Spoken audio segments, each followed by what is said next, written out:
그러니까 자금이란 건 좋음이에요. 자금은 수행이 아니에요. 극기가 아니에요. 자금은 좋음이에요. 따라해보실까? 자금은 좋음이다. 자금은 좋음이다. 잘 따라해보실까? 자금은 너무 좋음이다. 네, 여러분들 반갑습니다. 우리 제소 프란시스코회 인천지구 루케시오 형제회 원 대한민국 전세계 유일무이한 박희전 루케시오 형제 인사드립니다. 반갑습니다.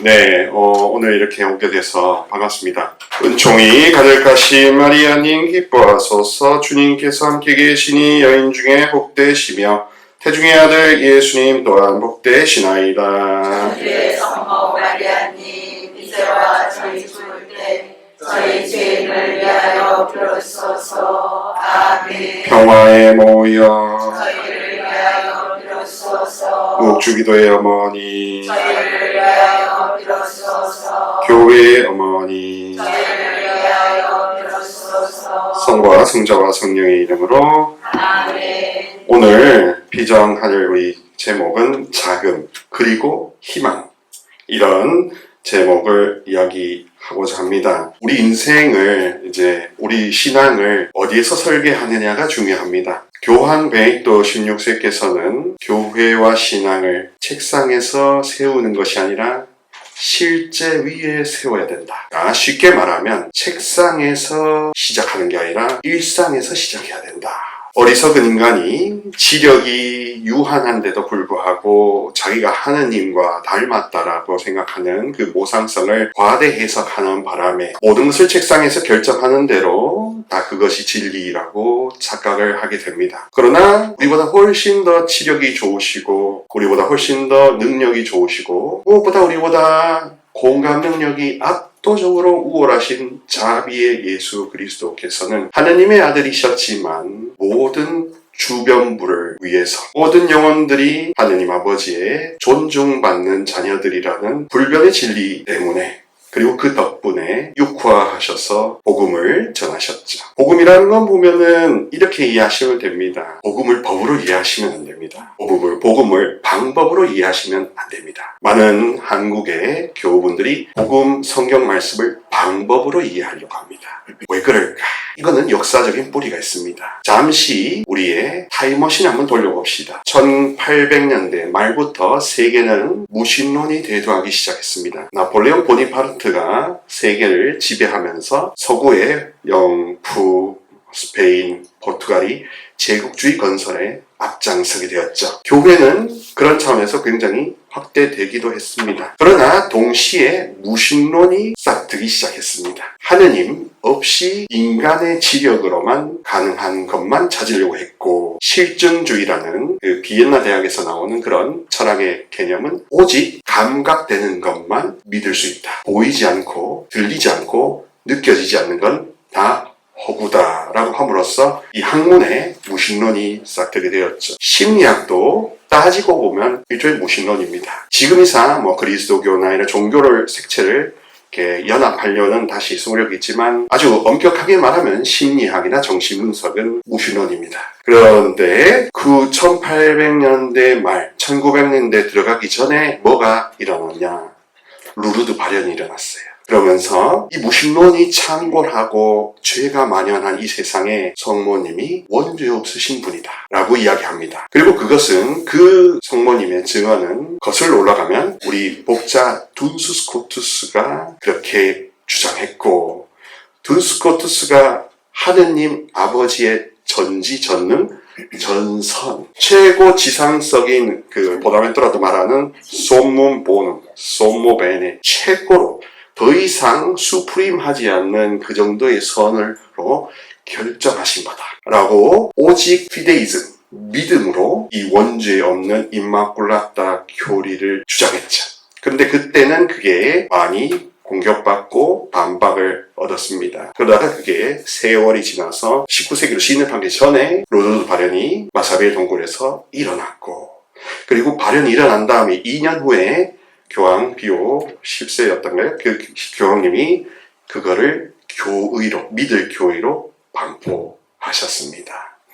또한 거슬러 올라가면 그 원죄 없으신 교리를 우리 프란스칸 철학자들이나 신학자들이 주장할 때 동시에 이야기한 건 죄가 없으니 육신의 죽음도 없는 거다 라고 함으로써 자연스럽게 승천 교리도 함께 이야기하게 된 겁니다. 그래서 형제자매 여러분, 성모님의 믿을 교리 4가지는 뭐 다른 사람들이 왈가왈부 할 수 있지만 역사 안에서는 프란치스칸 헤리티지, 프란치스칸 유산입니다. 성 프란치스코와 우리 교황 프란치스코처럼 절망을 경험하고 죄를 경험하고 철저한 죄인이었지만 죄의 시선이 웃기지 않았다는 것. 죄의 단 1도 자기의 자책감이나 죄책감에 단 1도 묶이지 않으려고 기도로 저항했다는 것. 말씀으로 저항했다는 것. 성체로 힘을 받았다는 것. 그렇게 해가지고 하다가 이제 1910년 우리 한일 합방이 강제적으로 이루어지고 그리고 1913년대쯤에 세계 제1차 대전이 발발합니다. 그리고 좀 있다가 파티마 파견이 나타납니다. 1917년에. 그러면서 모든 전쟁과 모든 영혼들 지옥으로 떨어지는 것. 파티마 제일 비밀처럼 악인들이 갈 곳, 죄인들이 갈 곳, 지옥도 있고 악마도 있고 제발 회개하라고, 제발 돌아서라고, 하느님께로 돌아서라고 그렇게 강조하시지 않습니까? 그럼에도 불구하고 인류는 그 말씀을 깊이 새기지 않고 결국 나타난 게 파시즘, 그리고 파시즘을 동경했던 히틀러가 나치즘을 동경했고, 그래서 2차 세계대전이 일어난 셈입니다. 2차 세계대전 직전에 우리 교황님이 1939년생으로 태어나셨죠. 그리고 1945년에 이제 원자폭탄이 투하되었을 때 그때 꼴베 신부님과 그 다음에 베드로 아르페 예수의 총장 신부님도 일본에 계셨던 겁니다. 그런데 다행히 그분들에게는 다행이지만 많은 경우 엄청난 죽음을 맞이하였죠. 제가 몇 년 전에 저희 일본 광구 가서 나가사키 우리 공동체 가서 호루사토라는 형제한테 이야기를 들었었는데 그 나가사키 주교자에 바로 떨어졌답니다. 근데 8월 14일이면 뭘 해야 됩니까? 성모 승철 준비하는 사제 수도자 일본 신자들의 고해성사가 있었습니다. 근데 고해성사를 위해서 몇천 명이 모여진 바로 그 주교자의 폭탄이 떨어진 거예요. 그래서 다 그 자리에서 제가 되었죠. 그런 아픔을 인류는 벌써 가졌던 겁니다. 다행히 그 반대급부로 한국은 해방되었지만 곧바로 내전으로 돌입합니다. 그리고 내전에서 엄청나게 치열한 투쟁을 하게 되었죠. 스탈린과 김일성과 모든 이 열강들이 미국과도 이렇게 가까워지게 된 계기이기도 한 그런 걸 통해서. 근데 내전이 끝났으면 다시 평화가 와야 되는데 안타깝게도 독재가 시작됩니다. 군사 독재가 시작됩니다. 그래서 이 폐허를 국가가 주도해서 경제 중심을 만들어서 사람들에게 잘 살아보세를 일으켰죠. 그 덕에 저도 사실은 빵 걱정, 밥 걱정 하지 않는 것도 인정합니다. 하지만 영적인 측면으로 봤을 때 그거는 수많은 기회비용을 지불한 셈입니다. 대가를 엄청나게 치른 거지요. 그러다 87년에 민주공화국이 세워지고 그 다음에 88 올림픽이 돼가지고 가지만 그 상황 속에서도 칼기 폭발, 그리고 여러 지하철 참사, 삼풍백화점, 성수대교 붕괴, 그리고 세월호를 비롯한 무한공항. 생각해보시면 이 한국 땅은 슬픔에 절여진 땅입니다. 피에 절여진 땅입니다. 그게 우리의 현실이기도 합니다. 부정할 수 없는 역사적 족적이죠. 우리 모두가 거기에 영향을 안 받고 살았을까? 나는 저 별나라에서 왔기 때문에 나는 아무 영향이 없었을까? 저도 처음에는 이렇게 그냥 책상에서 이제 로마 유학을 가서 성경을 공부하면서 저희 책상에서 모든 걸 설계를 했었습니다. 그런데 막상 저도 성경 세미나를 부모님들하고 받고 또 기도를 다시 하면서 일상으로 눈을 돌려보니 하나도 제거가 안 됐더라고요. 사실은 무의식으로 다 우리 모든 말과 생각과 행동에 영향을 주고 있다는 것을 보게 되었습니다. 이건 단순히 무슨 영적인 무슨 신비나 어떤 무속인들이 말하는 그런 대불림이 절대 아닙니다. 보웬이라는 정신과 미국 의사가 있습니다. 그 사람이 월남전에 갔다 온 사람들을 다 진료를 해보니 그 가족들이 다 영향을 받는다는 걸 파악했고, 지금도 심리학 한 분야에서는 패밀리 테라피, 가족 상담으로서 그 트라우마가 대물림된다는 것을 부인할 수 없는 정신분석 심리적 팩트이기도 합니다. 그러나 이거를 우리가 잘못 오해해서 가계치유적으로 뭔가 소급해서 적용해서 우리 조상들이 복받고 천당 가면 내가 잘 된다라는 이 오해와 왜곡이 있었기 때문에 문제가 안 풀렸던 것이고, 이걸 다시금 우리 프란치스칸적으로 보면 교황님처럼 함께하는 연대, 그리고 서로 가까워지는 육화와 자비로 이미 녹일 수 있다는 것, 이미 없앨 수 있다는 것, 곧 가난해질 수 있다는 것, 정화될 수 있다는 희망이란 건 우리 현세의 기복적인 희망을 희망하는 것이 아니라 사실은 좀 더 멀리 바라보는 희망입니다. 하느님이 우리를 변화시키시려면 우리가 가난해져야 되는 겁니다. 우리가 열어야 되는 겁니다. 우리가 가까이 가야 된다는 것을 더욱더 느낀다는 겁니다. 결론적인 부분을 먼저 설명해 드리고 싶어서 시간을 하는 거고, 또한 사실 이렇게 시작할 게 아니었는데 이렇게 시작되는 걸 보니 뭔가 다른 이끄심이 있나 봅니다. 제가 준비해온 PPT 흐름과 전혀 다른 말이 나오고 있네요. 그러므로 제가 하고 싶은 이야기는 무엇이냐, 100년이 넘고 150년이 넘고, 그리고 레오 13세 우리 프란치스칸 교황, 제속회 교황님이 이제 지나가실 무렵에 그때부터 악마도 존재하고 지옥도 존재하고 또 주님의 자비도 동시에 있다는 것을 우리가 두려움 없이 있는 그대로 인정해야 한다는 것을 다시 말씀드리는 겁니다. 그래서 무엇이 달라지는데, 그래서 어디를 향해야 되느냐. 그래서 복음은 방법이 아니라 방향입니다. 복음은 성경과 모든 것들을 방향을 잡아야 된다는 겁니다. 방향을 잡아야 된다는 건 역사에서 출발하는 거죠. 개인의 역사와 우리 형제의 역사, 도시의 역사에서 출발해야 된다는 겁니다. 가장 어두운, 가장 슬펐던 곳, 가장 변두리, 가장 극단에서 출발할 때 다 하나가 될 수 있거든요. 꼴찌를 위해서 주님은 오신 겁니다. 꼴찌한테 가장 큰 걸 주시려고 오시는 게 우리 예수 그리스도이신 거죠. 그래서 예수님이 우리에게 주신 복음의 발자취를 따른다는 건 다름 아니라 우리가 정화되고 우리가 가난해져서 가벼워져서 우리가 빛의 통로자가 되는 거라는 걸 이해하시면 되겠습니다.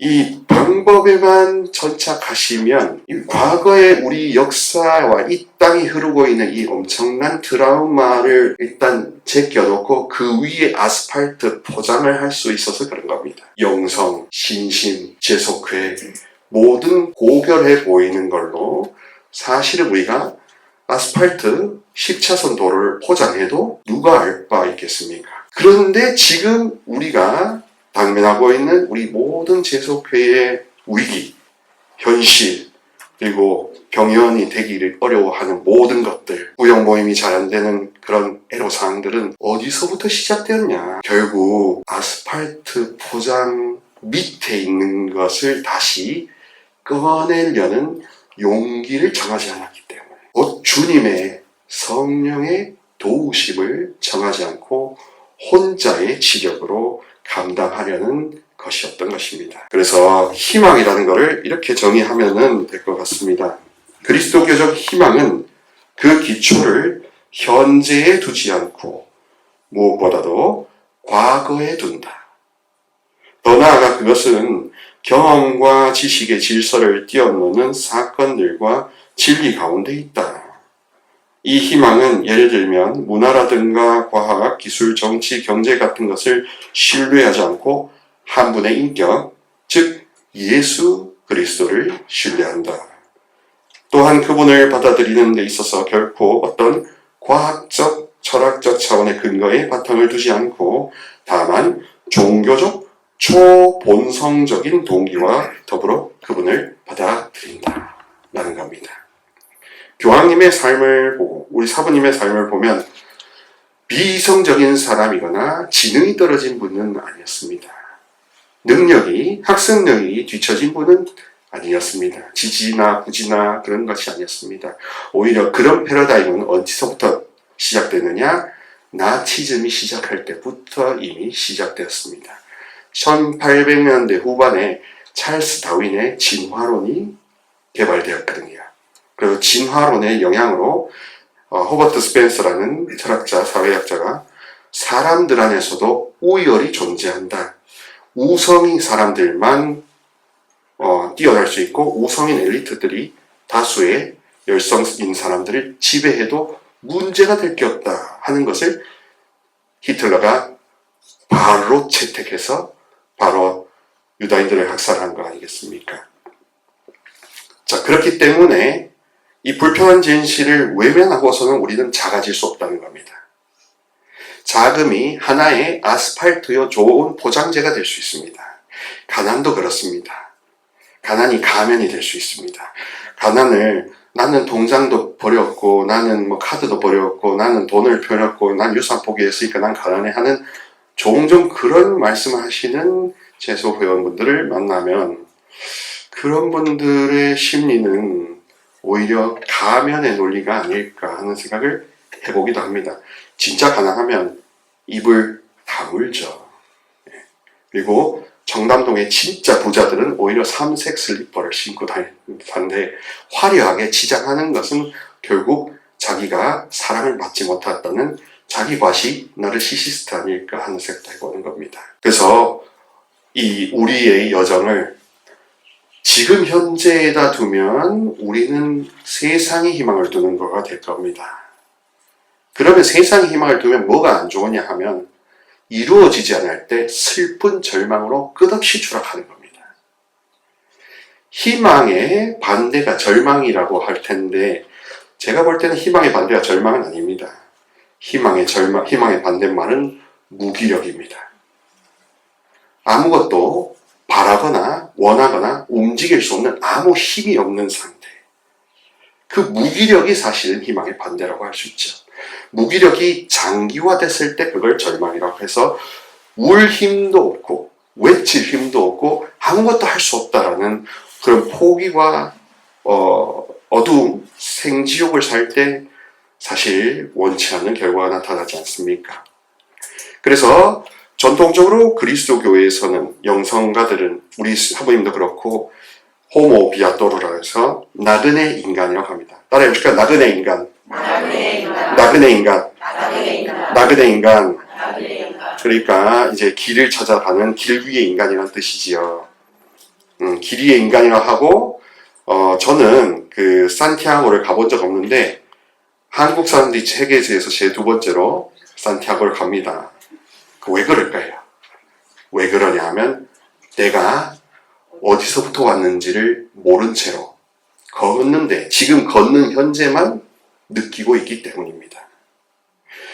희망을, 그리스도교적 희망은 과거로부터 온다고 했잖아요. 과거의 절망스러운 그 사건, 역사를 바탕으로 희망하는 겁니다. 거기에서 빠져나와야 된다는 것을 희망하는 겁니다. 엑소더스, 이스라엘 민족이 이집트 노예살이했던 그 과거에서 빠져나왔기 때문에 엑술댓 희망 이야기하는 겁니다. 그래서 미래지향적으로 가는 거죠. 그러니까 그리스도교 희망을 이야기할 때 현실 도피가 희망은 더더욱 아니고 그리고 과거에 묶여서 그냥 우울해하는 것은 희망이 아니요. 반면교사로 여기서 해방되고 싶은 나의 갈망을 희망이라고 하는 겁니다. 그리고 그것을 누가 해줄 수 있느냐? 예수 그리스도 인간이요. 너무 공감 능력이 좋으신 연민이 많은 분이 오셔서 우리에게 가까이 오셔서 육화하셔서 우리를 끄집어내시려고 하는 거죠. 나자로야 나와라. 루시아야 나와라. 김영희야 나와라. 나와라 하는 겁니다. 자, 그래서 이 신학적 인간학이라는 게 최근에는 2011년부터 해가지고 많이 로마에서는 연구가 되는데요. 한국에서는 아직도 제가 말씀드렸던 이 엄청난 트라우마를 가지고 있기 때문에 이 트라우마의 쳇바퀴에서 더 이상 빠져나오지 못하고 있는 게 현실이라는 겁니다. 거기에 빠져나오기 위해서 살려주세요, 도와주세요, 나도 여기서 빠져나가고 싶어요, 이 상태 이전에, 원죄 이전에 아름다움으로 가득한 나의 모상성을 아버지, 아빠, 아버지 회복하고 싶어요, 이게 내 삶의 전부가 아니잖아요 라고 외칠 수 있는 그것을 이제 중요하게 생각하는데, 그걸 외쳐야 된다는 걸 이 신학적 인간학이나 희망에서, 바티칸 공회 문헌에서 우리의 제소교회 해측에서 엄청 강조하는데, 우리가 보고 있는 우리라는 마음밭의 토질이 돌밭이다 이겁니다. 안타깝게도. 그런데 이 돌밭이라는 걸 인정하면 오히려 희망이 생깁니다. 오히려 우리가 상처가 많고 한국 사회와 한국 교회와 우리 제속회가, 우리 일회가 많이 병들었다는 것을 당당하게 오픈하면 그 자체로 이미 절반 이상의 희망이 생기는 겁니다. 저는 그걸 원하는데 저만 원하는 것 같아요. 그러나 오늘 이런 걸 나눔으로써, 솔직하게 증언함으로써 여러분들과 나누고 싶습니다. 우리 사회가, 우리 교회가, 우리 프란스칸 가족들이 내 탓이 아니게 이 병든 토양에서 발을 딛고 모르게 살고 있구나.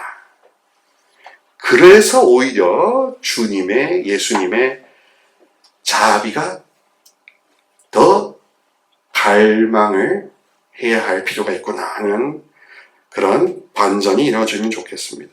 그래서 이 신학적 인간학이라는 책이 있거든요.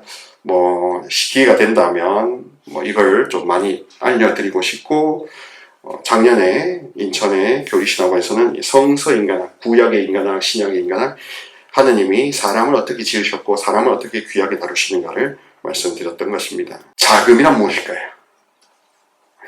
미노리타스라는 것은 비교급입니다. 그러면은 반대되는 것은 뭐냐? 마요리타스죠. 메이저입니다. 메이저리그, 마이너리그 하잖아요. 마이너라는 거는 어디서 왔냐면 작다라는 거. 그러니까 사이즈면 모든 게 작다, 규모가 작다, 부피가 작다라는 것의 비교급입니다. 그러면 더 작다는 거죠. 더 작다라고 비교급을 왜 작음으로 썼을까? 고정되어 있지 않다는 겁니다. 움직인다는 겁니다.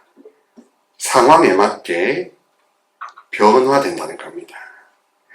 우리가 갖고 있는 동양의 이 정적인 문화와 정신세계와 사고방식에서는 이 생동한다는 것이 잘 안 와닿고, 게다가 이렇게 억압과 슬픔과 눌림이 많은 역사 안에서는 뭔가 약동한다는 것이 저항하고 분노하는 걸로만 보였지, 그 순수한 그 자체로의 움직임에 대해서는 많이 느끼지 못한 것도 있습니다. 그 자체로서 있는 그대로의 성령의 작용, 있는 그대로의 하느님의 그 말씀의 힘, 이거를 경험하는 경우가 아주 드문 거죠. 있을 수 있죠.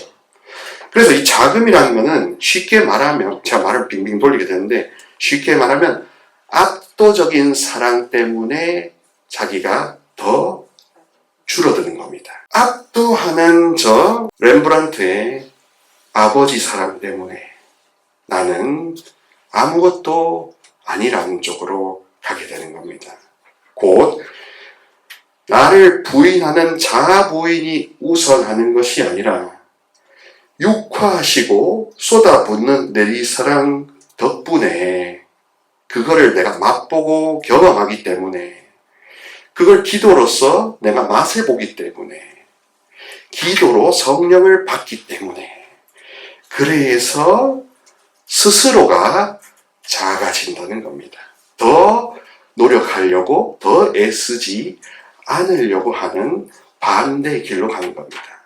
이제까지 이런 식으로 능력주의, 그 다음에 은사와 모든 것들, 교회 안에서도 뭔가 잘나고 힘세고 말빨 센 사람이 지배하고 그 사람 지배를 그냥 당연히 복종해야 한다는 이 세상의 문화가 나치즘과 파시즘과 모든 것이 주었던 그 폭력의 문화가 이 자금이라는 것을 마치 실천하지 않으면, 법과 방법을 따르지 않으면 도태되는 걸로 이해했던 겁니다. 뭔가 뒤떨어지고 덜 떨어진 걸로 이야기했던 겁니다. 그러나 이 자금의 필수 출발점은 무엇이냐면 아버지의 사랑입니다. 그리고 그거는 나에게 있어서는 내가 엄청난 어두움에 있었다는 자각입니다. 인사이트입니다. 인사이트는 의학 용어로서도 이야기하는데 정신과에서는 병식, 내가 얼마나 깊은 병이 들었느냐 하는 것에 대해서 수긍하는 것.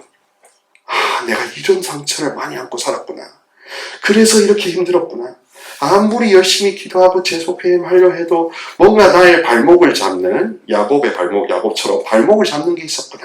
단순히 뭔가 피정이니까 단순히 뭔가 감상주의적이 되는 게 아니라 본질로서 머리를 많이 썼던 우리의 똑똑한 우리의 민족 차원에서 그런 것 때문에 무슨 감상, 눈물 일부러 짜려고 하는 그런 게 아니라 본디 순수한 아버지의 자비를 맛을 조금이라도 보면 프란시스코 교황님을 만났던 사람들이 다 지금 엄청나게 눈물을 흘리듯이 할 말을 도무지 찾을 수 없을 정도로 그냥 압도당하는 거죠. 이 압도되었을 때 내가 아무것도 할 필요도 없고 뭘 용을 쓸 필요도 없고 방법을 정확하게 지키려고 하고 계명을 지키려고 했던 이 모든 율법주의조차 다 내 무지의 소치였구나. 저분이 얼마나 우리에게 가까이 오시려고 하는 것에 대한 열린 마음, 듣는 마음은 기도로서 정하지 않고 내가 그냥 그분께서 나에게 자비를 베푸실 것만 나는 정했구나 라고 하는 겁니다. 그래서 자금은 결국 소통이고 개방이고 그리고 항상 저 발자취에서 이야기하듯이 그분을 최상으로 생각하는 겁니다. 지극한 경외심이 자금이라고 하는 겁니다. 지극히 높으시고 지존하신 하느님이라고 표현하는 걸 보시면 성 프란시스코와 프란시스칸 영성에서 말하는 하느님의 표현 방식은 최상급이에요. 최상급이고 최선입니다. 최고선입니다. 근데 이 최고선을 보면서 최악에서부터 최고선으로 거듭나는 빛의 여정이 우리 그리스도교 신비라는 거예요.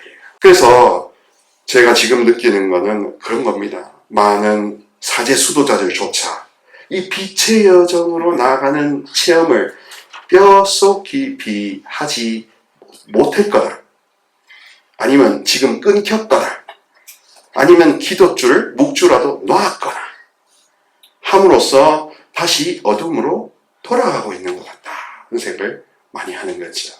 무기력으로 다시 먹히고 있다는 생각을 하는 겁니다.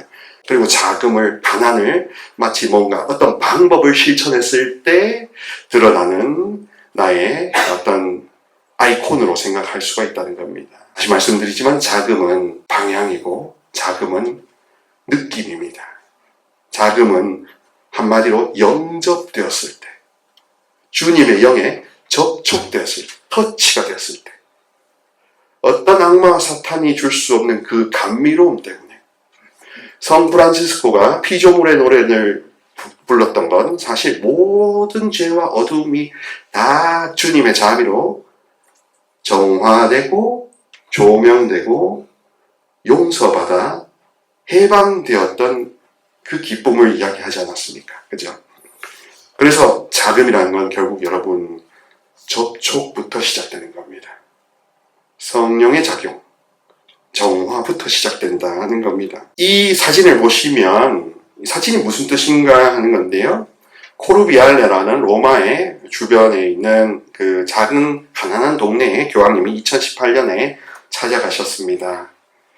2018년 4월 20일쯤 가셨는데 저 꼬맹이가 에마누엘레라는 당시에 8살 아이였습니다. 지금은 10대 중반인데 이 아이가 행운하게도 교황님께 교리적인 질문을 하기로 당첨이 되었던 겁니다. 근데 이 아이는 안타깝게도 그 질문을 하기 얼마 전에 자기 사랑하는 아버지를 잃었습니다. 그런데 그 아버지는 안타깝게도 무신론자였어요. 비신자였어요. 안 믿는데. 근데 믿지 않는데 아이러니하게도 이 아버지가 죽기 전까지 이 엠마누엘과 자기 와이프를 가톨릭으로 입교 세례시키기를 그토록 원했다는 겁니다. 그래서 이 엠마누엘은 교황님 앞에서 눈물을 흘리며 이 질문을 도저히 못하겠다 했을 때 교황님이 이 마이크를 치우고 비에니메다 오레키오, 그러니까 나한테 와서 귀에 속삭여라 하면서 마이크를 치우고 이렇게 안아주시기 일보 직전의 모습이 사진 바티칸 뉴스에 찍힌 겁니다. 자비는 절대로 프라이버시를 해치지 않습니다. 죄를 져추고 법을 이야기하는 사람은 아직 자비를 경험하지 못한 사람입니다. 회칙, 규칙을 따질 수 있습니다. 모르는 거 아니죠. 근데 그 전에 우리가 질문해야 되는 건 나는 하느님의 심정을 얼마나 깊이 맛보았는가. 맛본 사람은 작아질 수밖에 없습니다. 세례자 요한처럼 그분 신발끈을 풀어드릴 자격조차 없다고 생각하고 프란스코 사부님도 나는 그분의 정말 벌레만도 못한 구더기도 못한 사람이다. 이거는 상처에서 나온 자기 비하가 절대 아닙니다. 뭔가 어떤 방법을 통해서 금욕하고 극기하고 단식하는 게 자금이 아니라는 겁니다. 근데 이게 많이 오해가 되었던 수밖에 없었던 게 우리가 자비의 신을 모신다 하면서 우리는 자비의 신이 아니라 신이 아닌 뭔가 다른 불상이나 우상이나 따뜻한 마음이 없는 특정한 방법이라는 자기의 아상 이미지를 자기가 추종했던 셈입니다. 제소 프란스코 회원은 이렇다. 사실 그 상을 넘어가서 만나야 실제 하시는 자금을 좋아하시는 더 크신 분을 만나는 건데 그런 거죠. 그래서 교황님이 안아주시기 직전에 이 사진이 저는 렘브란트의 저 사진과 오버랩이 되었습니다. 이게 자비다. 교황님이 뭐라 하셨냐면 Dio è fiero di te, tuo papà 이렇게 했는데 이태리 말을 뭐 하냐면은 엠마누엘레 하느님은 그런 너의 아버지를 굉장히 자랑스러워 하실 거야. 그래서 지금 천국에 있을 거야. 왜냐하면 엠마누엘의 질문이 뭐냐면 우리 아버지는 무신론자였는데 죽었는데 우리 아버지가 천국에 갔을까요? 하는 질문이었거든요. 교리적이고 방법론적으로 뭐 이렇게 우울했던 사람, 극단적 선택했는 사람, 그런 사람들은 이래야 된다, 저래야 된다. 방법론적 사고에 우리가 기능적으로 너무 익숙하다 보니까 내일 자비주의를 위해서 총고회를 해야 됩니까? 신부님. 총고회를 해야 은혜가 클 텐데 전대사를 해야 됩니까? 말아야 됩니까? 좋은데 우리가 왜 그렇게 방법론적인 사고에 묶여 있을까는 생각 안 해봤던 겁니다. 프란스코 회는 방법의 단체가 아닙니다. 방향성입니다. 어디서부터 왔고 어디로 가는가. 그리고 다 동료 나그네 인간입니다. 프란스코 교황님이 말씀하셨다시피 수정체부터 죽음에 이르기까지 모든 단계, 종교와 피부색 다 상관없이 다 human dignity, 인간 존엄성이 있다. 그게 교황님의 철저한 신뢰거든요. 그러니까 교황님이 교리를 모르셨겠습니까? 아니면 교리 전문가들을 모르셨겠습니까? 저 아이의 저 우는 심정, 그거에 그냥 직관적으로 답하신 겁니다. 이게 자비입니다. 이런 거가 이 슬퍼하는 영혼에게 가까이 다가가시려고 저분은 작아지신 거예요. 그래서 항상 교황님은 지나가는 발걸음이다. 나는 그러니까 지금 교황 무덤조차도 굉장히 서민적이지 않습니까?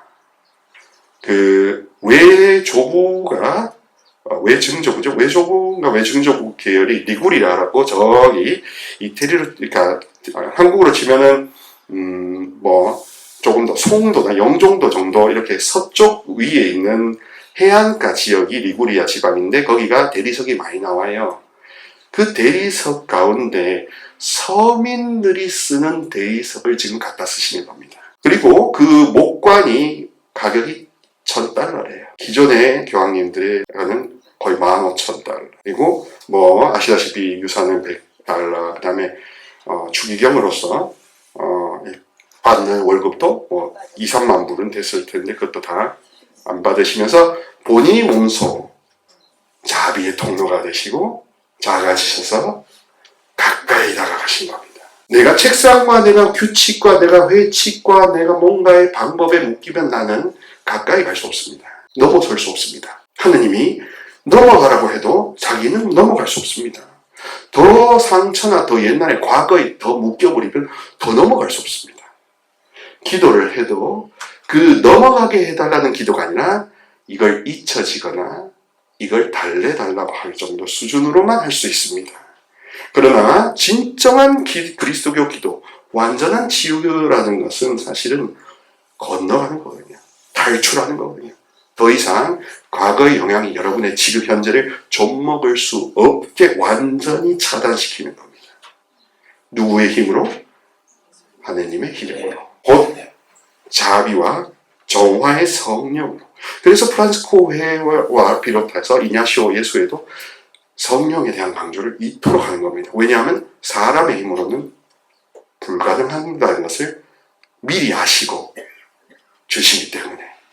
그러나 우리가 과거부터 열심히 살아오고 뭔가 스스로 극복해야 하고 외롭고 고되게 살아왔다면, 내가 노력하는 것이 정상이라는 이 아상이 생겼다면 어떻게 넘어갑니까? 그런 상태에서 서약을 하시면 여전히 옷만 갈아입었고 따로 십자가만 맸지, 나는 겉사람만 바뀌었지 속사람은 자비롭고 작아지지 않은 겁니다.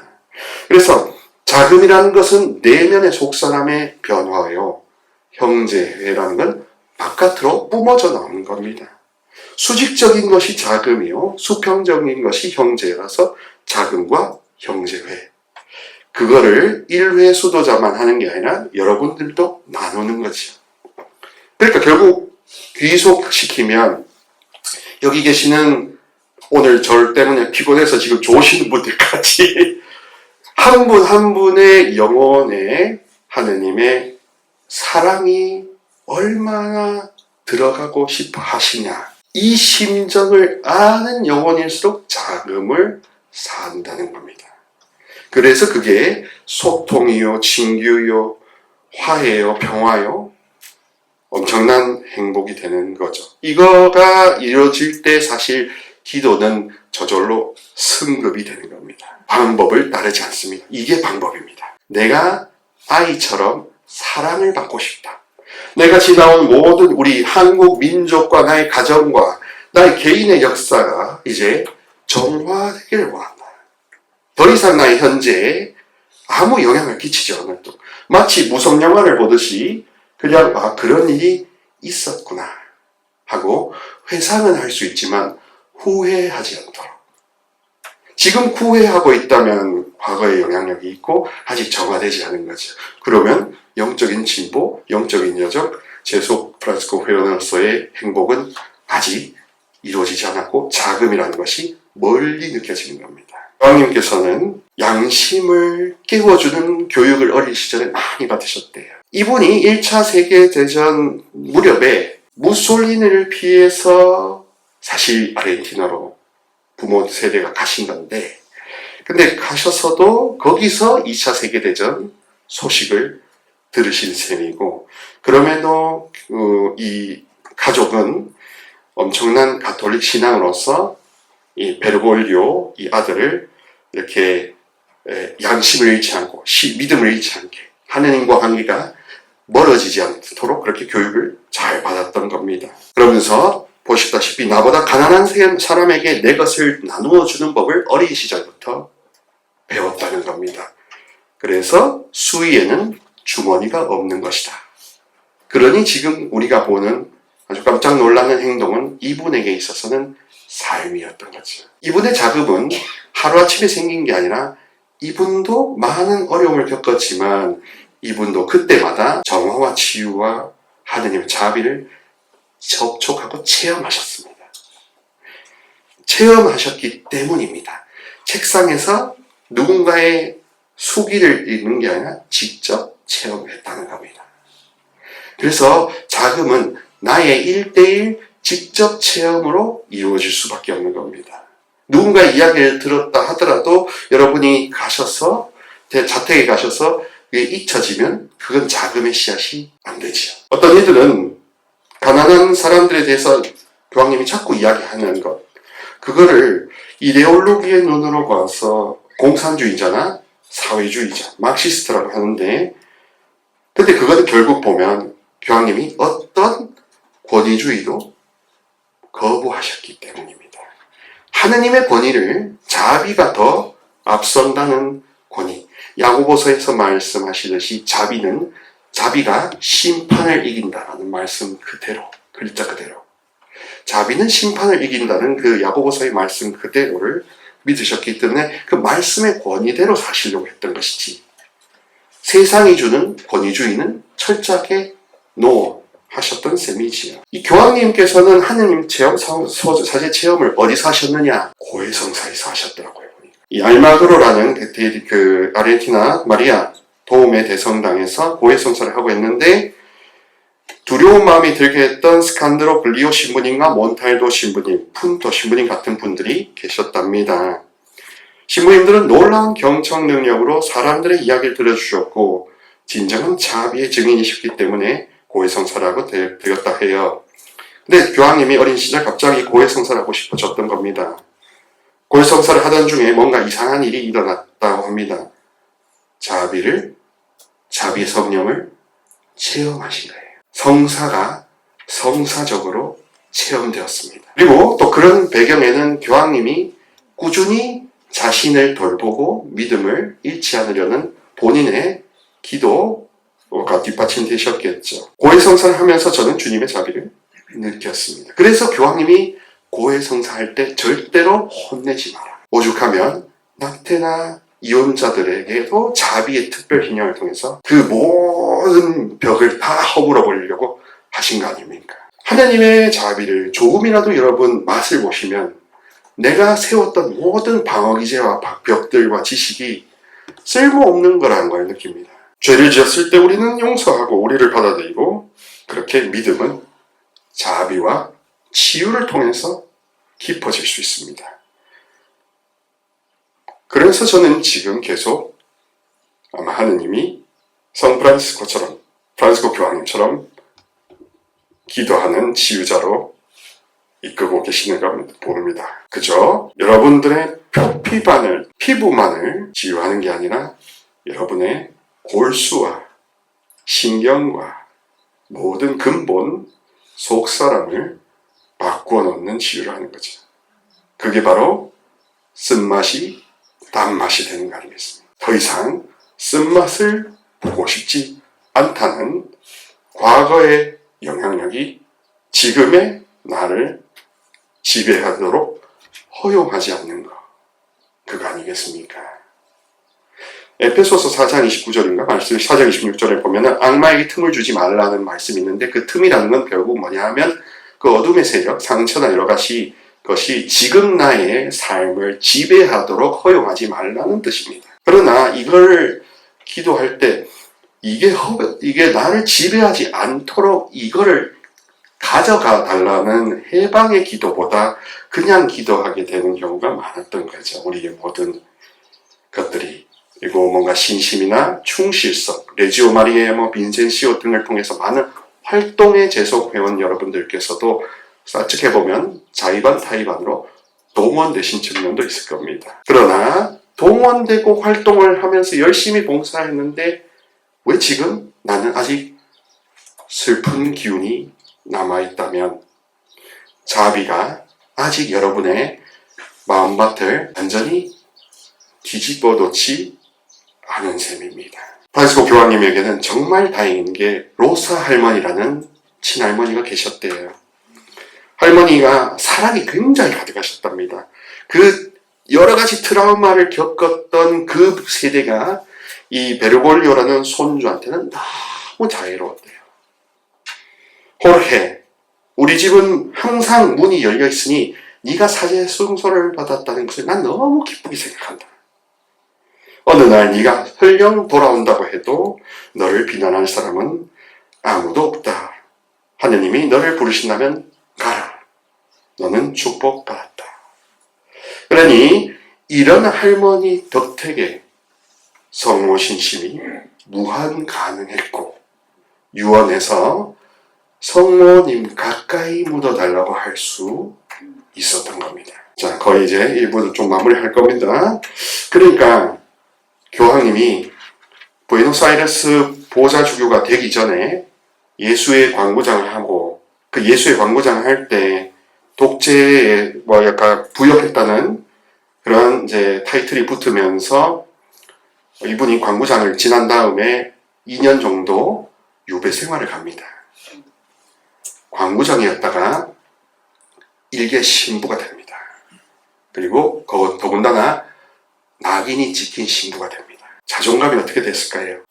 갑자기 어두움으로 가게 됐죠. 근데 교황님은 이때도 본인이 옛날부터 배워왔던 어둠에 사로잡히지 않는다는 것을 아셨기 때문에 또 예수의 이냐시오 성인도 프란시스코 성인도 자기의 그 극단적인 어두움조차 자기 자신의 인생의 일부였다는 것을 회상하기 때문에 후회하지 않고 회상할 정도로 이제 해방되었기 때문에 그래서 교황님이 절대로 자기의 그 어두운 유배 생활을 후회하지 않고 오히려 그때 더 많은 책을 읽고 또 이 이냐시오 성인의 그런 영신술을 더 많이 실천하면서 그리스도께서 가장 원하시는 게 뭘까? 그런 마음의 훈련, 단련기를 거치셨던 겁니다. 그런데 갑자기 잘 알고 지내던 교황 대사가 전화가 되면 교황 대사관으로 오라 하더면 갑자기 요한 바오로 2세께서 당신을 부에노스아이레스 보좌주교로 임명하셨다. 5월 13일 파티마 성모 발현일에 그 소식을 들으셨는데 일주일 후에 이제 공표가 될 것이니 그때까지 함구하라 하는 이야기를 듣고 멍하게 서 계셨다고 했습니다. 그래서 교황님이 그렇게 멍하게 서 계시면서 마음에 왔던 모든 그 연상들이 바로 그 처참한 전쟁, 그 비참함, 인간의 모든 비참함에 대한 것을 이분은 일상에서 아셨기 때문에 책상이 아니라 그러니까 삶과 삶의 그토록 우리가 원하는 통합을 이루실 결심을 더욱더 하신 셈이죠. 그래서 이분이 일단 사회교리 빛을 가져다주고 예수의 사제로서 선교적인 교회가 되어야 된다는 것을 더욱더 결심하신 셈입니다. 그리고 이 할머니의 그 보살핌, 무한한 자비, 고해성사에서는 하나님 아버지의 예수 그리스도의 자비, 할머니를 통해서는 성모님의 엄청난 모성적 자비, 이분이 경험하신 것은 자비밖에 없는 겁니다. 이분에게 트라우마가 없었겠습니까? 상처가 없었겠습니까? 죄가 없었겠습니까? 그러나 이분에겐 더 우선하는 메시지가 있었던 겁니다. 자비는 심판을 이긴다. 자비는 규칙을 넘는다. 자비는 토론을 넘는다. 토론을 넘어서서 우리 속에 있는 것을 토해낸다. 다윗처럼 시편에서 토설해내는 게 자비의 기능이죠. 자비의 약효는요, 안에 있는 게 터져 나옵니다. 그래서 다윗처럼 절규할 수밖에 없어요. 도와달라고, 살려달라고. 자, 그래서 교황님이 이렇게 또 말씀하십니다. 이게 바로 교황님이 되셔서도 계속 기억되는 로사 할머니의 유언이었답니다. 언젠가 슬픔과 질병, 사랑하는 사람을 잃은 슬픔으로 가득 차가던 가장 위대하고 고귀하신 순교자를 모시고 있는 감실 앞에서 큰 숨을 들이키며 십자가 기슭에 계신 마리아를 바라보거라. 그러면 가장 깊고 고통스러운 상처에 향유 한 방울이 떨어질 거야. 이걸 항상 기억하라. 그러니 교황님이 희망을 이야기하지 않을 수 없었던 겁니다. 상처 많은 사람들의 일상을 아시면서도 거기에 묶여 있을 게 아니라 이제 파스카 하는 거죠. 부활을 향해, 희망을 향해 움직이는 겁니다. 미노리타스를 동적인 걸 합니다. 중용을 어떤 동양 철학자가 말하기를 이렇게 중심을 찾는 역동적인 활동을 중용이라고 한답니다. 그래서 중용이냐 중립이냐는 다르답니다. 네, 교황님은 고통이라는 그 동적인 현상 앞에서 중립을 어떻게 지키려고 하시는 거죠. 중립은 머리에는 가능합니다. 흑백 논리 안에서는 회색지대가, 책상에서는 가능하죠.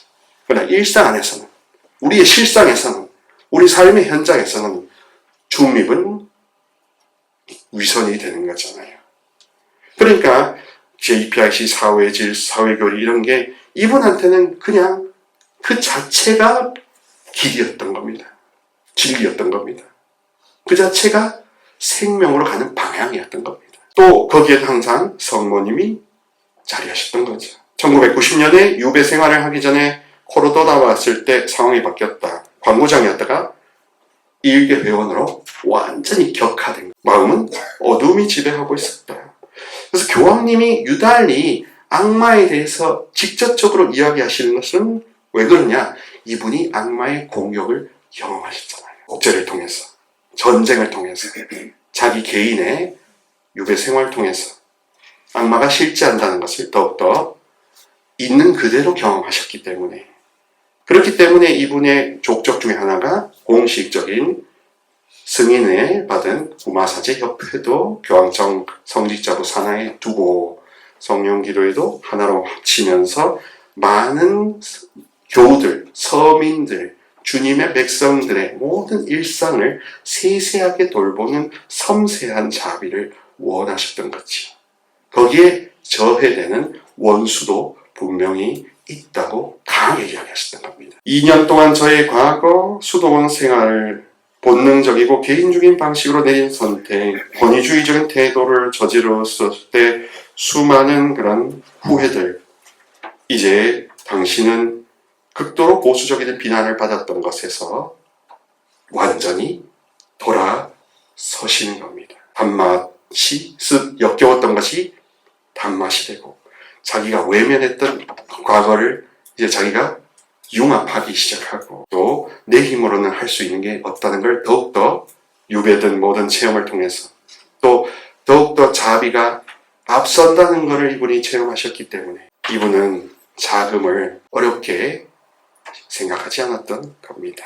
3호 건장이라는 바티칸 공의의 문헌이 있죠. 거기 보면 22항이라고 있습니다. 나중에 시간 나실 때 22항의 내용을 천천히 읽어보시면 어떤 주석이나 해석이 필요 없어요.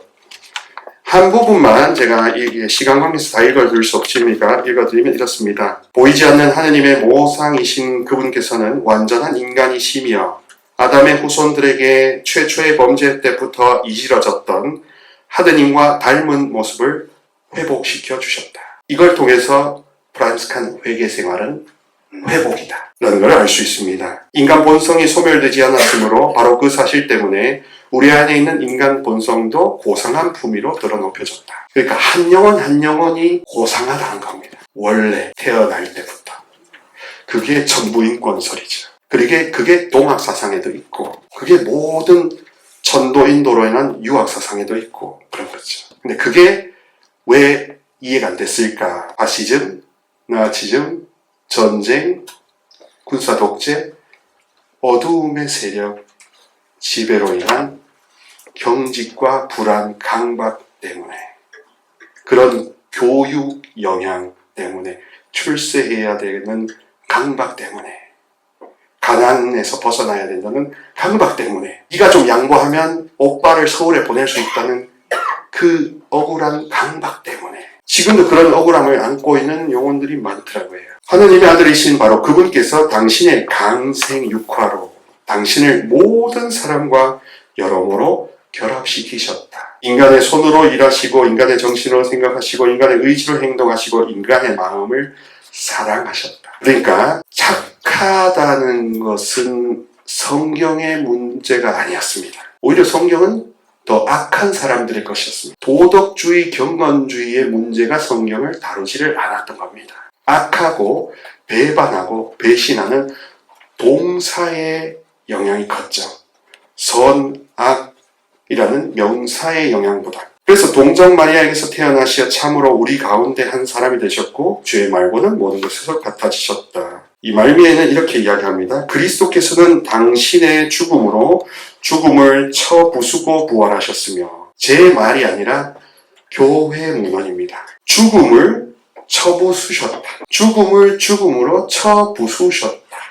이거는 선하고 악한 문제가 아닙니다. 그러니까 어떤 개념과 이미지에 내가 묶여서 이해될 수 있는 게 아니라 경험되는 거죠. 뭘로요?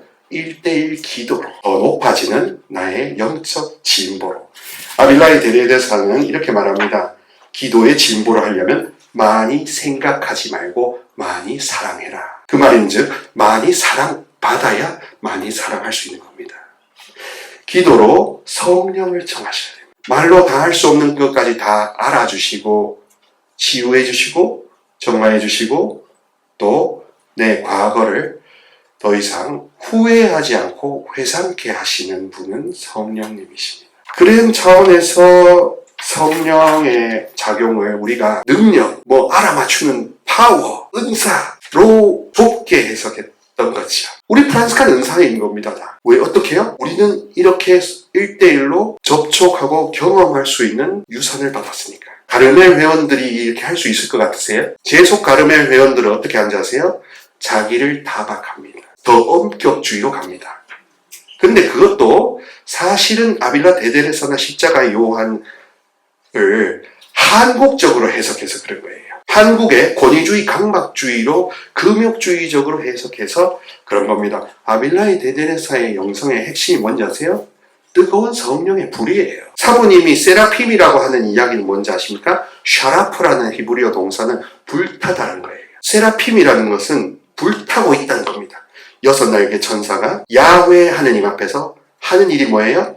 찬미. 그분 찬양 외에는 할 게 없다. 그래서 사부님이 모든 것이 다 불태고 자유로워진 다음에 하는 게 피조물의 노래입니다. 그래서 지극하신 분께 찬미, 지존하신 분께 찬미. 결국 여러분 자유로워지고 해방되면 찬미밖에 안 남아요. 찬미가 있어야 그 다음 단계가 감사입니다. 근데 우리는 찬미와 찬양을 건너뛰었어요. 그저 감사를 해야 한다는 또 하나의 교육을 받았던 겁니다. 느껴지지 않는데 해야 되니까 머리와 가슴이 회복이 안 되고 따로 프로세스가 돌았던 거예요. 그러니까 유명하신 신부님들 강의를 들으면 감사해야겠다는 생각이 들지만 언제인지 사라져버려요. 왜 그럴까요? 내 체험이 아니니까. 내가 1대1로 젖먹이처럼 사랑을 주세요. 성령을 주세요. 힘을 주세요. 살아있는 것, 날 것을 주세요. 선, 주님, 명사가 아니라 동사를 주세요. 제 어휘사전에는 교육 덕분에 명사밖에 없는데 성경은 다 동사네요. 가다, 오다, 먹이다, 그물을 던지다. 동사가 훨씬 강력한 이미지를 주잖아요. 메시지를 주잖아요. 그래서 그리스도께서는 당신 죽음으로 죽음을 쳐부수고 부활하셨으며 풍성한 생명을 우리에게 주셨다. 그냥 생명을 주신 게 아니라 흘러넘치는 풍성한 생명을 주셨다. 이게 선이에요. 최고선. 그리고 선이라고 하는 것을 여러분 병화화선 하는데 선이라는 거는 사실 이태리에 가면 부오노 합니다. 어떨 때? 아이스크림이 맛있을 때, 커피가 맛있을 때, 파스타, 피자가 맛있을 때 부오노. 그러니까 맛있으면 멋있으면 보놈 선한 거예요. 촉각과 결혼과 무관한 선은 성경적인 선이 아니라 동양사상의 선이었던 겁니다. 형이상학적인 수행의 선이었던 거예요. 착한 사람이 되는 게 성경의 민족의 방향이 아니었어요. 우리는 용서받는 게, 해방되는 게, 연결되는 게 우리의 목표였던 거예요. 풍성한 생명을 받아들이는 것. 우리가 성자 안에 하느님의 자녀가 돼요. 자, 보세요. 우리가 예수 그리스도의 역할이 뭐냐? 성자 안에서 하느님의 자녀가 된다. 우리가 한 성자의 돌봄과 성자의 은혜와 성자의 능력과 성자의 치유와 성자의 그 힘을 주시는 그 힘의 바깥에서 나의 자아의 아상에 사로잡혀 내가 조정하는, 내가 주인이 되어 있는 삶. 프란시스코가 말하기 전에 말하는 회개 이전의 삶. 회개 이전의 삶에서는 하느님의 자녀가 아니었습니다. 자기 욕망에 지배당했죠. 그런데 이제 그리스도께서 너는 종을 섬길래 주인을 섬길래 너는 내 안에 다시 돌아올래? 아니면 그 밖에서 네 멋대로 살래? 하다가 다시 와서 성자 안에서 가장 지극히 사랑하는 아들로 오상까지 받게 된 겁니다. 그러니까 오상까지 주실 정도로 좋으신 분을 선하다 하는 거예요. 여기에는 이미지가 아닙니다. 경험이 있죠. 변화가 있죠. 그리고 반추가 있죠. 회상도 있죠. 다 동사입니다. 그래서 충만하다는 샬롬, 성령 충만이 평화예요. 샬롬이라는 히브리어가 가득하다는 뜻이거든요. 생각해 보십시오. 여기가 캄캄했는데 전구를 갑자기 확 내서 빛을 팍 채우면 기끌 만한 어둠이 있어요? 없죠.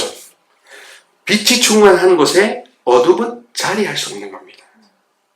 하느님이 가득하신 곳에 하느님의 그 동적인 힘, 능력, 현존이 가득한 곳에 이렇게 교환이 가득한 곳에는 그게 관상인데 나는 없어요. 주님만 계세요. 근데 너무 좋아요. 왜? 신경 쓸 일이 없으니까. 더 이상 두려워할 이유가 없어요. 걱정할 이유가 없어요. 그래서 어린이가 되는 겁니다. 젖먹이가 되는 겁니다. 그래서 작아지는 겁니다. 그러니까 자금이란 건 조음이에요. 자금은 수행이 아니에요. 극기가 아니에요. 자금은 조음이에요. 따라해봅시다. 자금은 조음이다. 자금은 조음이다. 저 따라해봅시다. 자금은 너무 조음이다. 이름이라는 명사를 표현되었을 뿐이지 이 표현된 간판민의 이 꿈틀거리는 것을 다 표현하나요? 근데 우리는 표현된 그 표상적인 언어에 묶여요, 안 묶여요? 왜냐하면 우리는 시험 치는 데 익숙해서 그래요. 학습을 인식론적으로만 배웠어요. 우리 폰테콜롬보 모든 교재를 인식하면 서원 주잖아요. 필요한데 더 식별 기준은 뭐냐? 그 사람이 얼마나 따뜻한 말을 하고 얼마나 눈빛이 따뜻해졌고 얼마나 상냥해졌냐. 프란치스코 교황님이라는 이 사람을 기억하면 이분과 많이 비슷해졌냐. 따라서 제2의 그리스도라는 표현이 여러분들한테도 해당되는 겁니다. 제2의 그리스도라는 것은 남자냐 여자라는 바이올로지컬한 섹슈얼리티를 따지지 않아요. 왜냐하면 그리스도라는 것은 사명이니까. 남자니까 그리스도다 아니에요. 여자는 그리스도 아니다 마리아다 아니에요. 그 이분법적 생각이에요. 성령이 오셔서 이사야서 61장 말씀처럼 약한 자에게 해방을 표현하고 억눌린 자들에게 표현하면 다 그리스도입니다. 그러니까 우리가 살아온 모든 교육과 이익에 나를 파시스트 나치즘처럼 흑백 논리로만 보는 방법에 내가 나도 모르게 쩔어 있었던 거예요. 그러니까 인식론적인 방법만 잘하면 허약받고 넘어갔는데 구역장 하락하니까 싫다고 힘들다고. 근데 여러분 저도 연구를 해봐서 알지만 왜 힘드냐면 우리가 안 청하기 때문에 그래요. 우리가 힘을 안 청하기 때문에 그래요. 우리가 그 모든 피로를 씻어줄 성령의 충만을 기도로 청하지 않아서 그런 겁니다. 샤워를 하지 않고 가만히 있어 보세요. 온천 가면 막국수를 밀잖아요. 똑같은 겁니다. 평상시에 여러분 많이 생각하시는 걸로만 기도를 생각하시면 진보가 없는 겁니다. 많이 사랑하시고 많이 사랑받으셔서 많이 살려주시라고 하는 게 우리 영성의 매력이에요. 그게 단순성이에요. 왜냐하면 이거는 추론을 통한 게 아니라 직관이거든요. 지복, 직관이거든요. 천국은 이렇다는 것을 이 형제와 여러분 개인의 기도 안에서 느끼는 거예요. 그거는 학벌, 내가 기도가 얼마나 쌓였나 영향을 받을 수 있지만 절대적이지 않습니다. 오직 간절한 희망이 절대적입니다. 교황님께서는 이제 칼라브레시 대주교이신 분한테 이제 여러 가지 이야기를 들으면서 보좌주교로 임명을 받으셨어요. 근데 참 이분의 인생은 성모님과 연관이 있는 게 5월 13일 파티마 발현일에 주교 임명 소식을 듣습니다. 그리고 로사 할머니는 당연히 그랬지만 성모님을 아끼어 드리려고 했죠. 굶주림에 시달리는 사람들의 주름지고 상처 입은 손을 잡았습니다. 자녀들을 먹이기 위해 도둑질을 하던 손, 더 나은 삶을 살기 위해 도움을 구하던 손을 잡았습니다. 저는 희망 없이 길가에 버려진 남녀노소의 얼굴, 존엄을 빼앗긴 여성의 얼굴, 겁에 질린 아버지의 얼굴, 무관심에 괴로워하는 어머니의 얼굴을 만졌습니다. 미래를 도둑맞은 어린이들 얼굴도 있었습니다. 그리고 그들 모두에게서 저는 항상 길이요 진리요 생명이신 구세주 예수 그리스도를 발견했습니다.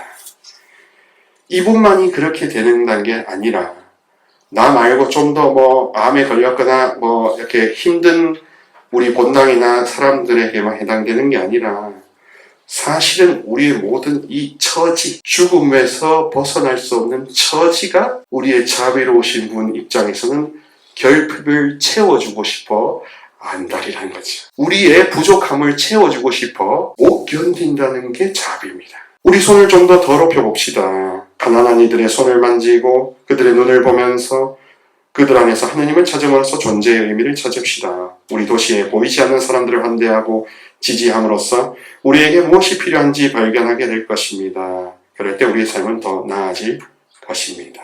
단순히 여기 밥집에 가서 봉사하시는 재소회원들도 많으실 거고 어떤 분들은 아마 제기동까지 오실 수도 있을 텐데 다 좋은 일이죠. 근데 여러분들이 혹시라도 가셔서 사랑을 여러분들이 받으신다면 여러분들이 득을 보는 거죠. 근데 많은 경우에는 뭔가 베풀러 가는 경우가 많습니다. 교황이 말하는 복음화라는 것은 사도적 열정을 의미한다. 교회는 죄의 신비와 고통, 불의, 무지와 신앙의 부재가 가득한 주변부의 생각과 주변부를 향해 모든 불행을 향해 나갈 수 있다. 그러니까 아마 교황님은 요한복음의 그 신학을 그대로 인식하신 거예요. 예수님이 아버지의 뜻은 나에게 주신 모든 영혼들을 하나도 잃지 않고 다 살리는 거다. 그 문자 그대로가 방법이었어요. 네, 여러분, 성경 말씀 안에 녹아있는 이 하느님의 깊은 심정을 느끼려고 기도하는 게 처음의 길이고 그 길을 통해서 여러분의 막혀있던 머리와 가슴과 배가 다시 회복돼서 통합을 이루는 일을 성령께서 해주세요. 느끼는 대로 알고 아는 대로 느끼고 아는 대로 살 수 있는 그야말로 자유자재한 인격체가 되는 겁니다. 자유자재한 인격자가 되는 겁니다. 그래서 그 자유자재한 인격자가 됨으로 인해서 내 삶은 이제 너무 누리고 즐길 것이 더 많아져요. 울어도 로마서 12장 15절처럼 기뻐하는 이들과 함께 기뻐하고 우는 이들과 함께 울 수 있는 나는 감각이 좋아진 사람이 되는 겁니다. 원죄 이전에 하느님의 모상성이 그렇게 회복되는 거예요. 이걸 관상이라고 하는 겁니다. 그러니까 관상 기도는 방법을 통해서 뭔가 특별한 엑스타시를 체험한다는 것만 관상으로 한다면 이단이 되는 거예요. 그게 사이비들의 전법이에요. 그러나 정통의 관상이라는 건 뭐냐 하면 내가 느끼고 알고 느끼고 사는 게 연결된다는 겁니다. 그래서 내가 지금까지 살았던 과거의 모습은 진짜 참나가 아니었구나 라는 자각과 더불어서 관상과 이 모든 게 진보가 일어나게 됩니다. 고상한 이야기처럼 보이지만 사실은 굉장히 드라마틱한 겁니다. 엄청 좋은 겁니다. 로사 할머니, 형제들, 버림받은 사람들, 그런 사람들을 봉사할 마음을 갖고 이분은 주교품을 받으십니다. 주기경과 교황직에서도 동일합니다. 그것이 변치 않는 게 바로 철제 십자가와 맑은 구두와 모든 것을 거부한 그분의 단순한 가난이었습니다. 그리고 무엇보다 이분은 일상을 아는 그 아르헨티나의 가난한 사람들의 손을 붙잡고 그들과 차를 마시는 벗이었기 때문에 친구 될 줄 알 수 있었기 때문에 그분은 교회를 병원으로 두셨습니다. 그전에는 병원이 아니라 학원이었죠. 학원의 기능이 강했습니다. 베드로 학원. 그러나 교황님께서 목자가 양 냄새가 나야 되고 상처 입은 양을 내가 치유하는 나는 의사다 하는 것을 아시면서 이분이 바오로 병원을 세우신 거예요. 바티칸 성모병원을 세우신 거예요. 그래서 이분이 한국에 오셔가지고 예수 회원들한테 그러셨답니다. 이사야서 40장 1절 말씀처럼 위로하여라 위로하여라 나의 백성을 위로하여라. 이거밖에 없다는 거. 그러니까 그야말로 하나님의 사랑을 성령을 조금이라도 느끼고 기도를 하는 영혼은 이 성경 말씀의 글자가 안 박힐 수 없는 겁니다. 와닿게 돼 있어요. 왜냐하면 그 성령과 이 성령이 같아야 와닿지. 그래야 진짜고 그래야 이상한 마귀들이 아니란 걸 또 알고. 그래서 분별이라는 건 결국 성경으로 돌아가게 됩니다. 그 메시지가 글자 그대로 확 와닿았다면 내 안에 계시는 성령과 이 말씀을 주신 성령이 같은 성령이고 그리스도의 영이고 교회의 영이기 때문에 안전하구나. 두려워할 필요 없구나. 이상한 경험을 했다 하더라도 불편할 필요가 없다는 걸 알 수 있죠. 아무튼 그래서 이분은 그렇게 교황님의 미래가 이제 베네딕토 16세기가 되실 교황님의 신학적인 가르침을 굉장히 추종 많이 하셨습니다. 그래서 프란시스 교황님은 신학적으로 굉장히 주류고 보수였어요. 철저했어요. 정통주의. 원조 감자탕보다 더 원조였어요. 그러니까 이분은 근본주의예요. 정말로. 프란시스칸 신학은 근본주의예요. 근데 포용적이고 개방적인 근본주의예요. 배타적인 그런 근본주의가 아니라 우리는 익스클루시브한 게 아니라 포용적인 인클루시브한 하느님 아버지가 다 안으시려고 하는 그 근본주의예요. 자비라는 근본주의예요. 그래서 그분은 더 영적이고 더 가난한 교회, 체험으로 다가가는 교회, 하느님을 눈으로 우주에서 세상을 바라볼 때 하느님 눈에는 안 이쁜 사람이 없다. 예수님 눈에는 모든 사람이 다 형제 아닌 사람이 없다고 하는 우주적 형제가 되는 거죠. 그래서 우주적 형제라는 건 사실 굉장히 고도의 관상기도 일대 이렇게 해탈 체험과처럼 이렇게 다 열리는 거거든요. 예. 그러니까 나의 자아, 나의 상처에 묶여 있는 영혼은 절대로 거기까지 못 갑니다. 갈 수 있을 거라는 건 정신승리예요. 개념은 거기까지 갈 수 있어요. 그러나 내 실존은 아직 상처를 인정하지도 않고 있는 겁니다. 그런 상태에서 우리의 배운 지식과 우리의 발자취, 회칙 등등을 갖고 자꾸 주장하시면은 그런 분은 방어기제를 쓰시는 분이지요. 왜냐하면 없으니까 더 소리가 시끄러운 겁니다. 빈수레가 더 요란하니까. 애정결핍이 셀수록 더욱더 목소리가 세지면 불쌍히 여기시기 바랍니다. 혀를 한번 10번 같이 한번 쳐주실까요?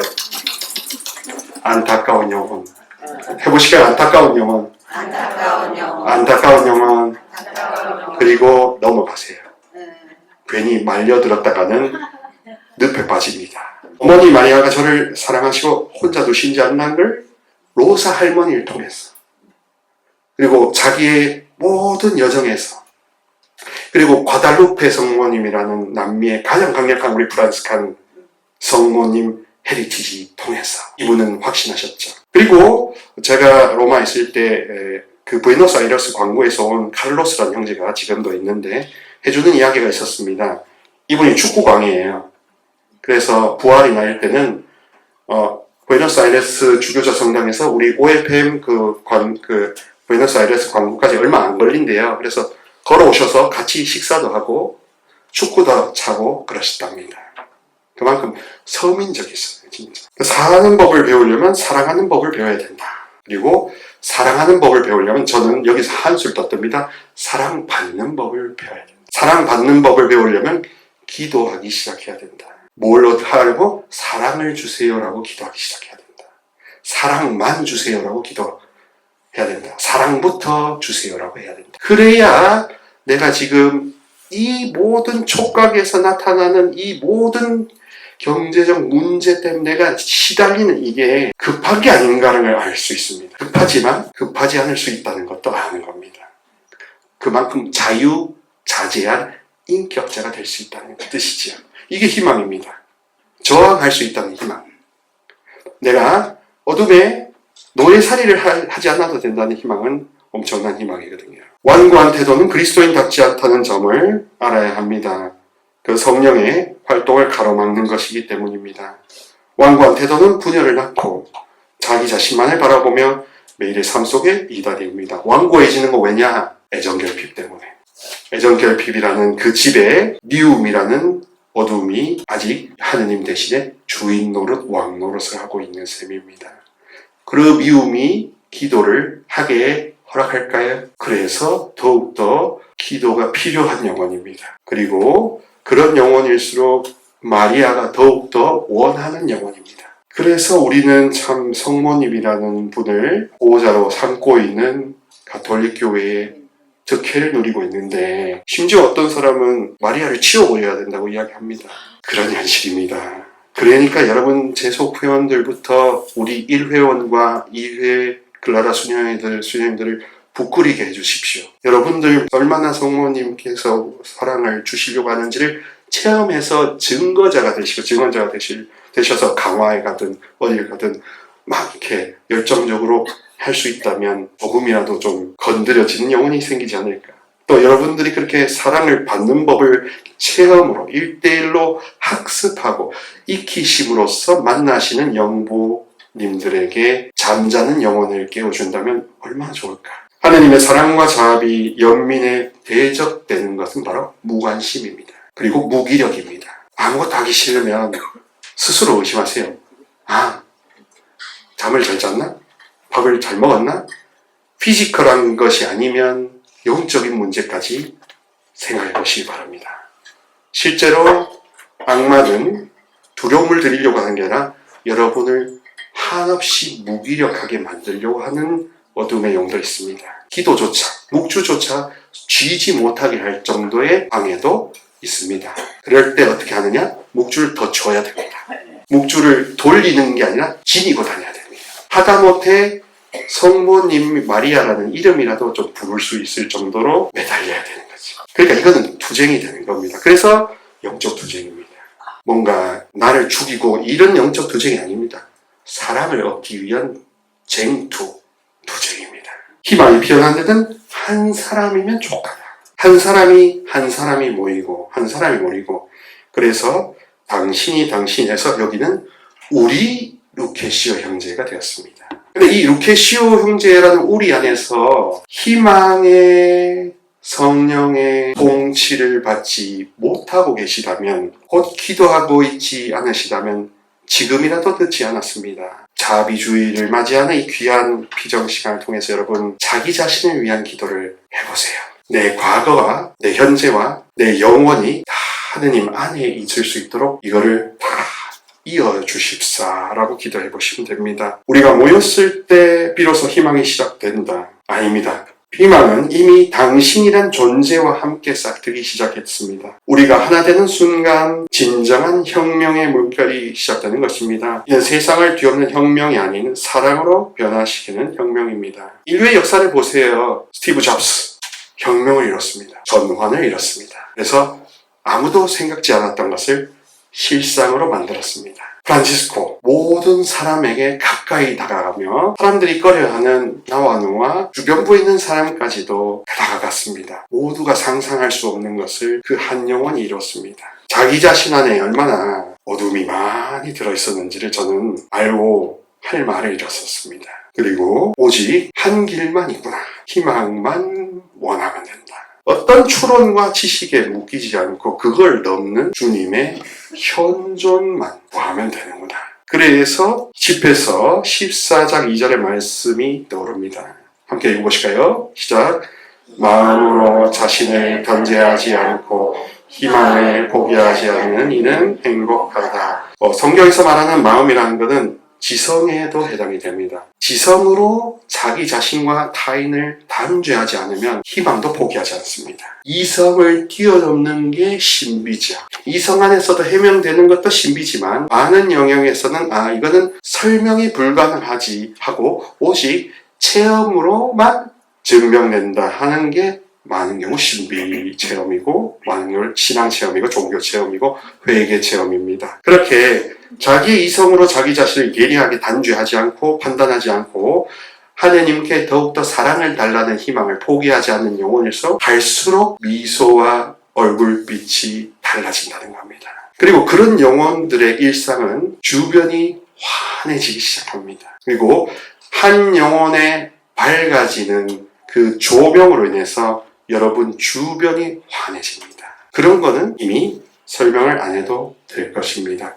끝으로 메주고리 성모님의 메시지 하나만 말씀드리고 오늘 강의를 마무리하면서 교황님을 추모하도록 합시다.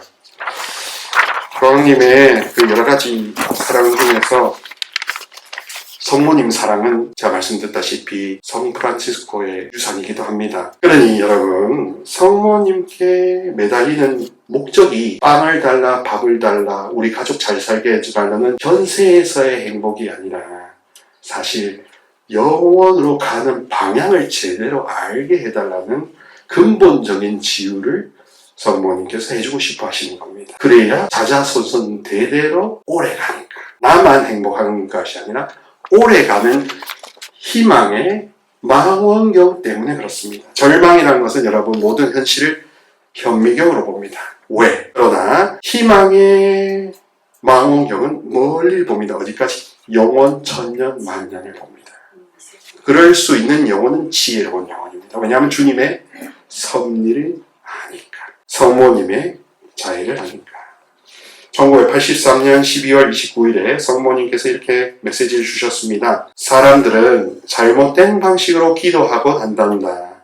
물질적 은총을 청하러 성당과 성지를 찾아가지만 정작 성령의 선물을 청하는 이들은 지극히 적단다. 너희에게 가장 중요한 것은 성령께서 내려오시기를 간청하는 것뿐이야. 성령의 선물을 얻는다면 모든 것을 소유하는 것이기 때문이다. 그것입니다. 성령을 소유할 수 있는 사람은 기도하는 사람뿐입니다. 기도하는 사람은 다 알게 되기 때문에. 그렇기 때문에 이제 매일 필요도 없고 조를 필요도 없고 성령만 주십사라는 것만 조르면 된다는 걸 알기 때문에. 그렇기 때문에 후회 없는 인생을 사실 수 있는 겁니다. 회상과 회고, 플래시백 효과는 모든 영혼이 인정할 때 하지만 후회하는 영혼은 기도하지 않은 영혼만 후회합니다. 사랑받아 보는 걸 배워보거나 경험해보지 못한 영혼들은 자기 인생을 엄청나게 후회하지요. 여러분, 제소 프란시칸들은 후회를 위해서 부르심 받은 게 아니라 회개를 위해서 더 나은 전환으로 더 높은 단계로 올라가는 파스카로 여러분을 초대하신 겁니다. 그러니 법과 규칙과 국가 규정과 모든 복문서 수발이 무시되지는 않지만 거기에 묶이거나 제한받으시지 않기를 바랍니다. 오히려 그보다 더 단순하고 원의 그대로의 하느님의 성령이 우리 안에 오시기를 원하신다는가. 누구를 통해서? 마리아의 중재기도, 묵주기도를 통해서. 7당 묵주든 20당 묵주든 묵주기도, 성모 사랑을 통해서 오실 때 어떤 악마도 성모님을 통과해서 올 수 없죠. 그러니까 얼마나 깨끗하고 안전하고 완전하며 더없이 모든 이에게 공평하지 않겠습니까? 이거는 그냥 소설이 아니라 일상이 되어야 사실 성경의 민족이죠. 그래서 프란치스코 교황님이든 사부님이든 이냐시오든 모든 성인들은 그렇게 끝까지 가봤을 때 이 추론에 전혀 의지할 필요가 없구나. 내 능력에 의지할 필요가 제로가 돼야 오히려 더 자유로워진다는 걸 아는 정말 자유자재한 인격자였다는 말씀 드리면서 마치도록 하겠습니다. 성부와 성자와 성령의 이름으로 다 같이 은총이 가득하신 마리아님 기뻐하소서. 주님께서 함께 계시니 여인 중에 복되시며 태중의 아들 예수님 또한 복되시나이다. 천주의 성모 마리아님 이제와 저희 죽을 때 저희 죄인을 위하여 빌어주소서. 아멘. 평화의 모여 교회의 어머니, 목주기도의 어머니, 희망의 어머니, 천사들의 성모 마리아, 성모 마리아님, 여기 있는 우리 모든 자녀들과 전 세계에 있는 당신이 사랑하시는 모든 자녀들을 주 성부 하나님께로 인도하시는데 지체치 마시고 저희 또한 성모님의 자애로운 사랑을 받아 하나님께로 다름질치게 하여 도와주소서. 당신이 사랑하시고 유일하신 우리 주 예수 그리스도를 통하여 기도합니다. 아멘. 성부와 성자와 성령의 이름으로 아멘. 감사합니다.